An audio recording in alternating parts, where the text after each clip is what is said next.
How to adjust volume in Power Director. In this video, I'm going to show you how you can easily do it.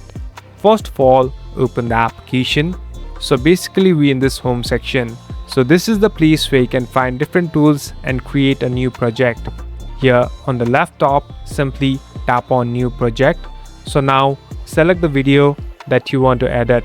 So here I'm tapping on one and head on next. Now we're in this editing interface. So this is the place where you can make different changes in the video. Now in order to adjust volume, simply tap on the clip, and here on the left bottom you can find this volume button. Tap on volume. So there's a slider too, so you can easily adjust it the way you like. So you can easily check by playing and adjusting the slider. At last you can simply go back and it's done. Thank you for watching this video. I hope this video will help you.